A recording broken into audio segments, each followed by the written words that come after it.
14 जनवरी 1992 को राम भक्त नरेंद्र मोदी की मेरी मुलाकात हो गई थी रामलला दरबार में। उस समय वो उनका बहुत बड़ा नाम नहीं था, तो वो आए थे मुरली मनोहर जोशी जी के साथ। उस समय मुरली मनोहर जोशी बीजेपी के राष्ट्रीय अध्यक्ष थे। ये 1992 की तस्वीर है। जी 14 जनवरी 1992 की है, जब रामलला का प्राकट उत्सव हो रहा था। जब बताया जाता है कि मूर्ति जब पधारी गई तो उसका उत्सव हो रहा था। अच्छा। तो उस समय वो आए थे और उस समय न गुजरात के मुख्यमंत्री थे न देश के प्रधानमंत्री थे, और एकता यात्रा लेके आए थे। जो एकता यात्रा 26 जनवरी 1992 को ही कश्मीर के लाल चौक में तिरंगा झंडा फहराया था मोदी जी ने। ये उसी के आने से पहले का ये दृश्य है।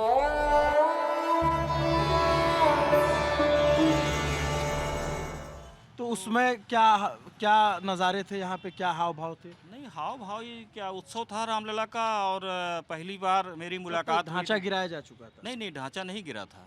उस समय ढांचा नहीं गिरा था। अच्छा, जनवरी में, सॉरी। जी हाँ। 14 जनवरी को आए थे, तो हाँ। मतलब एक राम भक्त के रूप में आए थे, दर्शनार्थी के रूप में। तो मैंने चूँकि मैं इनको जानता नहीं था कि नरेंद्र मोदी हैं, चूँकि वो जो है मुरली मनोहर जोशी जी के साथ ज़्यादा इर्द गिर्द नज़र आ रहे थे। तो हमने मुरली मनोहर जोशी से पूछ लिया था कि आपके साथ जो हैं बड़े हैंडसम लग रहे हैं। उस समय दाढ़ी रखाए थे, बिल्कुल जवान थे।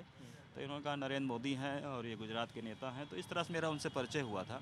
लेकिन मैंने तब देखा कि जो है मोदी जी रामलला के पास जब दर्शन करने गए तो बहुत देर तक टकटकी लगाए देखते रहे रामलला को। करीब 5-10 मिनट तक रहे वहाँ पर। तो मुझे लगा कोई संवाद कर रहे हैं, कोई बातचीत कर रहे हैं या कोई संकल्प ले रहे हैं। मुझसे रहा नहीं गया, मैंने उनसे पूछ ही लिया कि आप रामलला से क्या कोई बातचीत कर रहे हैं। तब उन्होंने बताया कि ये आपको अभी नहीं बताऊँगा। लेकिन हमने फिर उनसे सहज भाव से पूछा कि आप रामलला के दर्शन करने आप कब आएँगे। तब उन्होंने हमसे कहा कि जो है जब राम मंदिर का निर्माण होगा तब आऊँगा। तो लेकिन मैं सोचने लगा अभी तो कोई मंदिर का फैसला आया नहीं है, क्या सोच के कह रहे हैं। लेकिन फिर आई गई बात हो गई। जब गुजरात के मुख्यमंत्री बने तो मेरे मित्रों ने मुझसे बताया कि अरे जिसकी तस्वीर आपने खींची है वो गुजरात के मुख्यमंत्री बन गए हैं, जाइए मिलिए उनसे। अच्छा। तो मैंने कहा मैं मिलने जाऊंगा और मतलब तस्वीर लेके जाऊंगा जो हमने खींच रखी है। फिर मैं सोचता ही रह गया। तब तक 4 बार गुजरात के मुख्यमंत्री बन गए, और जब प्रधानमंत्री बने तो मेरे दोस्तों ने मेरे पर और दबाव डाला कि अरे आपने जिसकी तस्वीर खींची वो देश के प्रधानमंत्री हैं, जाइए आप मुलाकात कीजिए, उनको फ़ोटो वोटो दे आइए। तो मैंने कहा बिल्कुल अब सही वक्त आ गया है, मैं मिलूँगा ज़रूर। लेकिन उसी बीच इतने विपक्ष के द्वारा ये उन पे आरोप लगाया जाता था मोदी जी पर कि वो सब जगह जाते हैं और रामलला का दर्शन नहीं करते हैं। तो मेरे पास तस्वीर थी, तो हमने इस तस्वीर को फिर वायरल किया और हमने ही देश दुनिया के मीडिया को बताया कि मोदी जी जो है इसलिए नहीं जा रहे हैं कि उन्होंने संकल्प ले रखा है जब राम मंदिर बनेगा तब आऊँगा, निर्माण जब होगा तब आऊँगा। तब तस्वीर हमने वायरल की, तो उसको उन्होंने अपने संकल्प को पूरा भी किया। 5 अगस्त 2020 को एज ए राम भक्त प्रधानमंत्री के रूप में आए, अयोध्या में राम मंदिर की आधारशिला रखे और भव्य राम मंदिर बन रहा।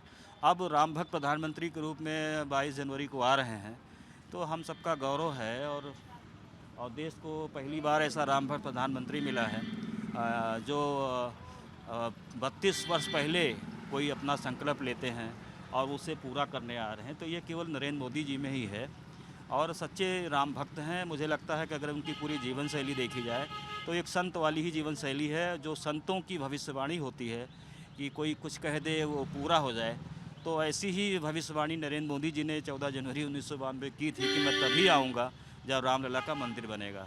ऐसा सौभाग्य रामलीला जी ने दे दिया कि अब देखिए प्रधानमंत्री बन के आए, राम भक्त प्रधानमंत्री बन के, और 22 जनवरी को वो उसका उद्घाटन करने आ अच्छा रहे हैं। अच्छा, अब भी आप फोटो खींचते हैं? नहीं, सबसे बड़ा दुखद बात यह है कि 6 दिसंबर 92 की बात जब घटना घट गई, तो फिर मैंने संकल्प ही ले लिया कि अब कभी मैं कैमरा नहीं उठाऊंगा। तब से आज तक मैंने कैमरा नहीं उठाया। अच्छा। और यही वजह है कि मैंने जब 14 जनवरी 1992 को मोदी जी की तस्वीर खींची थी, तो उन्होंने एक संकल्प लिया जो मैंने आपको बताया। उन्होंने कहा था जब राम मंदिर का निर्माण होगा तब अयोध्या आऊँगा। मैंने भी सोचा जब राम मंदिर ही बनेगा कभी तभी मैं कैमरा उठाऊँगा। लेकिन अब लगता है कि वो वक्त आ गया है, और अगर मुझे मौका मिला, मुझे जगह दी गई, तो मैं फिर से कैमरा उठा लूँगा। और मेरी इच्छा है कि प्रधानमंत्री नरेंद्र मोदी जी जब 22 जनवरी को आ रहे हैं, मुझे भी आमंत्रण दिया गया है। अच्छा, मिला आपको? मिला है, और मैं जाऊंगा। लेकिन उसमें साफ साफ इंस्ट्रक्शन दिया है कि आप कोई कैमरा अंदर नहीं ले जा सकते, मोबाइल नहीं ले जा सकते। लगता है ये इच्छा अधूरी रहेगी, लेकिन मेरी इच्छा थी कि प्रधानमंत्री जी उसी रामलला के जगह पे जा रहे हैं जहां हमने 14 जनवरी 1992 की उनकी तस्वीर खींची थी। तो तब तो वो ना गुजरात के मुख्यमंत्री थे ना प्रधानमंत्री थे, अब राम भक्त प्रधानमंत्री के रूप में आ रहे हैं, तो फिर मैं एक तस्वीर खींचूं, ये मेरी इच्छा है। देखिए रामलला जी कब पूरा करते हैं, मैं मुलाकात भी करना चाहता हूँ। फोटो भी आपने दिखाई जो है, जी, मैं फ़ोटो आपको ये जो दिखा आपने चुका हूँ। 14 जनवरी 1992 को उनकी तस्वीर ये खींची। तस्वीर है, ये मैंने जो खींच रखी है। तो अब इच्छा थी कि अगली तस्वीर मेरे एल्बम में वो लग जाती कि देखिए मैंने अब राम मंदिर बनते हुए भी प्रधानमंत्री की तस्वीर खींची और अब मेरा जीवन धन्य हो गया। एक इच्छा है और मुलाकात करना भी चाहता हूँ, लेकिन अब देखिए कब होती है मुलाकात। श्री कृष्ण जी ने तो सुदामा से मुलाकात कर ली, मैं तो अयोध्या का गरीब ब्राह्मण हूँ और चाहता हूँ कि मुलाकात हो जाए। चलिए, आपकी मुलाकात हो, आपकी बात उन तक पहुँचे, हमारी कोशिश यही रहेगी।